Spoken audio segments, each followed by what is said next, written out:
Hi friends, Tony Howard here with Astrology University, and I'd like to talk a little bit about Mercury today. When analyzing the astrology around the COVID-19 outbreak, most of us astrologers have been focusing, rightly so, on the big planetary players, especially the Saturn-Pluto conjunction in Capricorn that was exact in January of 2020. But all of the planets at any moment in time are worth looking at. They color the details of breaking news, and especially news that impacts the entire globe so quickly, like this story did. The other planets give us nuance and alert us to trigger moments or moments of change or new energy in the context of that longer emerging story. In this short video, I want to focus on Mercury because its movement correlates with key details about how this story has been unfolding, especially in regards to Mercury-ruled dynamics like the spread of information, scientific testing and research, and messaging, whether from governments, the media, or people just sharing things on social media. If you reflect back on the last couple of months, and I'm recording this April 1st, but reflect back on February and March of 2020, would you say that information has been clear and presented objectively? Has it been easy to access factual data, or any data for that matter? Do we have all the data that we need to make the best decisions?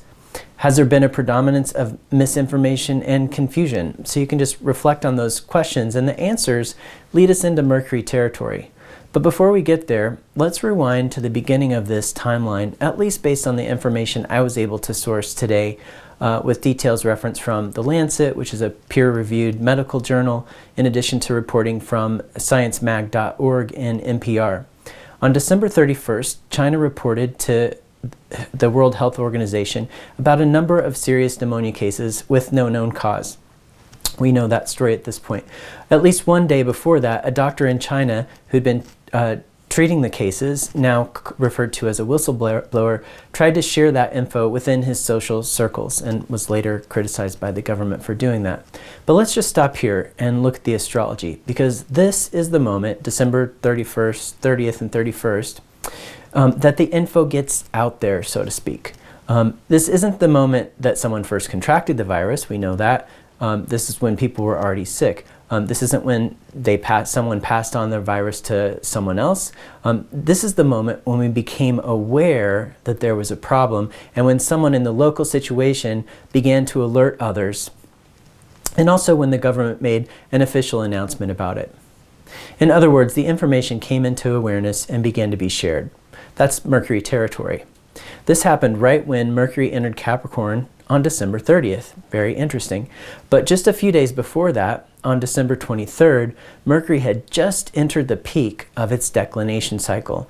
You might have know this described as being out of bounds, and you may not have even heard that term because declination is somewhat obscure in astrology, but it's something that I study myself. Mercury's time out of bounds is somewhat irregular. Sometimes it hits its peak cycle for just a few days at a time, and sometimes more. In this particular time that Mercury was out of bounds, beginning on December 23rd, it remained at its peak from the 23rd through January 12th of 2020. So that's almost 3 weeks. It's a good amount of time. So when the first cases of this virus were announced publicly, Mercury was not only in Capricorn, the sign of the forming Saturn-Pluto conjunction, that's an important thing to note, but it was also at its peak of declination. When planets are out of bounds, they're operating from a place of extremes in terms of their declination cycle. So they're at the top or the bottom of the cycle, so it's an extreme part of the cycle. So we can translate that astronomy into meaning and see that the planets at the peak of their declination cycle often express in people and in world events as extremes or correlating with maximum intensity. Noting the timing of this announcement, remember, the announcement is Mercury's domain. We already see that there's something out of the ordinary going on here with COVID-19. Mercury goes out of bounds for a few days every year, usually twice, spaced a few months apart, but sometimes 3 times in 1 year. It's a little less frequent than Mercury retrograde, and it doesn't last as long, but it's still an annual event. So while this technique can describe events in themselves and maybe on their own, it's perhaps best applied in the context of a larger cycle that's unfolding in order to reveal more nuance about that longer or bigger story. In this case, with Mercury out of bounds in the context of the nearly exact Saturn-Pluto conjunction in Capricorn, With Mercury in the same sign, we have a signature that's worth paying attention to. And in fact, without looking at Mercury here, we're missing key details in the story. For instance, since Mercury was at peak declination at the time of China's announcement, we could have known instantly with the astrological timing that this story was worth paying more attention to, that we might be looking at something, the start of something of an extreme nature. And in fact, looking back, we know that that's true. On the positive side, Mercury at its peak of declination can correlate with extremes of Mercury's positive attributes. So all things Mercury get expanded, for better or worse. My favorite example is World War II codebreaker Alan Turing, who's amped up Mercury at peak declination in his natal chart. He was born when Mercury was out of bounds, helped him crack the Enigma code along with a team of other people. And that changed the course of the war. Mercury at its peak is in hyperdrive.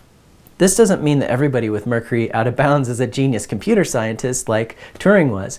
The unique way your Mercury expresses is intensified when it's at its peak in your chart.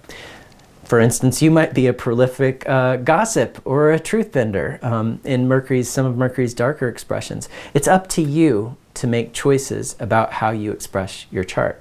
This is true of any planetary placement.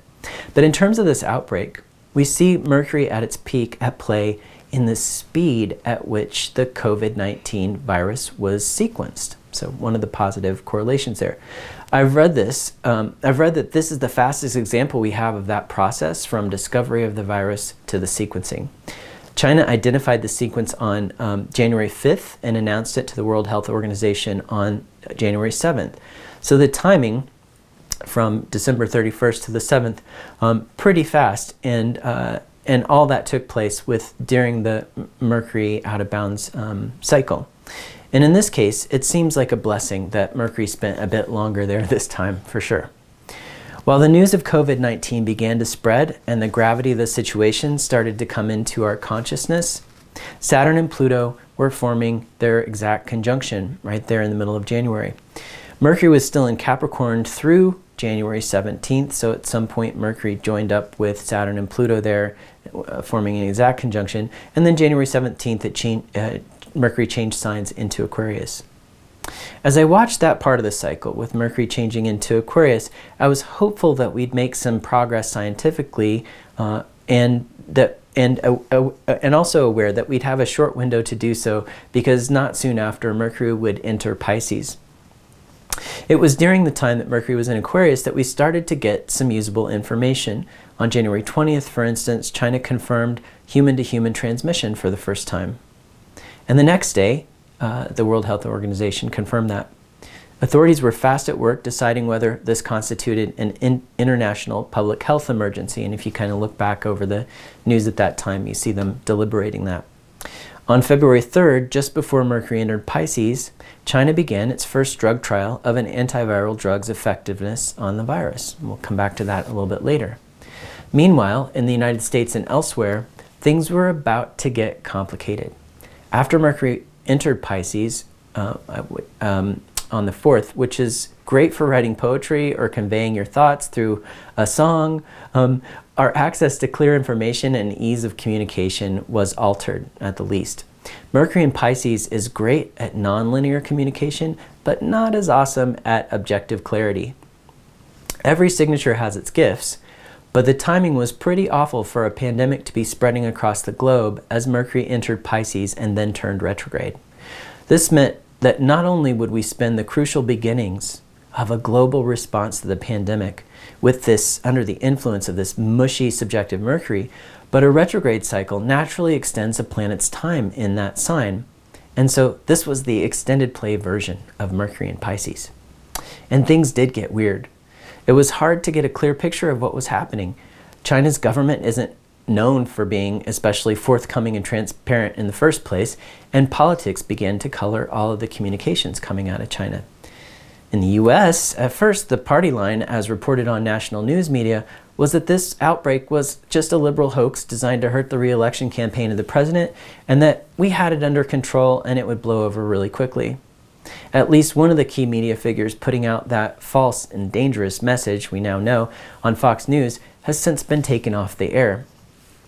The US president, who's a Gemini, and therefore prone to changing course often, did just that.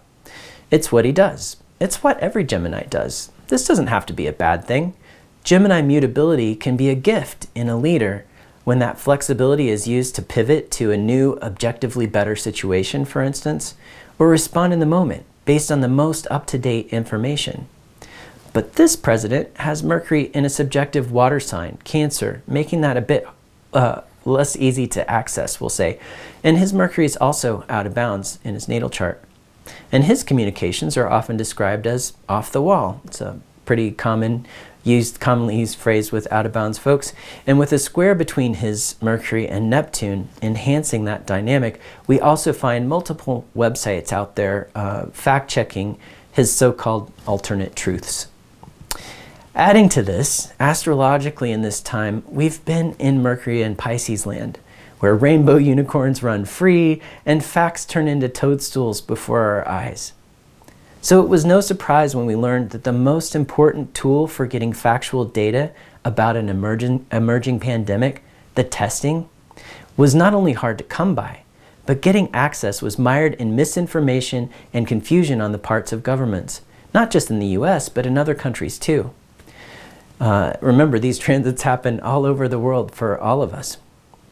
Not only were we unprepared for this, as Bill Gates warned us 4 years ago in a TED Talk, we were trying to get prepared while feeling our way through a Piscean fog of disarray and disorder, trying to decipher the little bits of objective data we could get without ever having the whole picture. And what did we do? Well, Saturn and Pluto made their conjunction in Capricorn, so we panicked. And our fear went through the roof. Because it was a fear of death, right? One of the biggest motivators. And all of this was for very good reason. So I'm not saying we overreacted. I'm sure that some of us overreacted, I guess, if we could measure that. But fear of death, positive, I mean, it's a strong motivator. And we had reason to be afraid, and we still do. As the news of Italy began to hit, the world finally started to get the dark and sobering picture. The virus was out there, and it was soon to be everywhere, if it wasn't already. Mercury then went retrograde in Pisces on February 17th and dipped back into Aquarius on March 5th, stationing direct on March 10th. So the retrograde cycle lasted from February 17th to March 10th if you're not taking into account the shadow period. So as it dipped back into Aquarius, that gave us another window of a few days to get ahead of the curve, at least in terms of data and science, until Mercury went back into Pisces again on March 17th, where it stays until April 11th. Yikes, that's a lot of Pisces, especially when we're all yearning for the very thing that Mercury and Pisces can't easily deliver: usable, objective data. Well, that brings us to the present moment. And the reason I'm preparing this video, because change is just around the corner. Today is April 1st, and I have to say that things are going to get a little more wonky with Mercury before they get better. Mercury is applying to Neptune as we speak, and that aspect will be strongest between now and April 5th or so. The exact aspect is on the 4th, and Mercury starts to separate from Neptune then, but on the 5th it's still going to be very close. And here's what I'll say about Mercury conjunct Neptune in Pisces. Multiply everything I said about Mercury and Pisces alone by about 10 unicorns, and you'll see the picture. Plus, I predict that you'll be binging Netflix even more than you have been in the next couple of days. But the good news? Mercury enters Aries on April 11th, and not a day too soon. I think you'll agree. Aries is associated with speed, and Mercury will be moving faster itself as a planet. I predict new information will start coming in faster, innovative ideas will emerge. Innovation is something that's often associated with Aries. Supply chains of needed testing kits and PPE supplies for characters may ramp up in speed and then become more available. When we finally have easy access to testing and it becomes widespread, we'll be able to discern what's actually been happening and finally make truly informed decisions. Coincident with this timing, drug trials that have been underway will start producing usable data. The first results from the study I mentioned earlier on an antiviral drug called remdesivir should be available later in April, probably right after Mercury enters Aries, be my guess. And there are other trials in the works as well. By the time Mercury moves into Taurus at the end of the month on April 28th, it's my hope that we've made enough speedy progress with that speedy Mercury in Aries in the last half of April that we can then shift into a period of practical choices based on grounded information, some of the best of Mercury in Taurus. The pandemic will be far from over, and who knows how this will all unfold long term. We're still in Mercury in Pisces as I speak, and it's anyone's guess. But as we start to get more accurate data, we'll know a lot more than we do now. Until then, be safe and overly cautious, my friends, and take good care.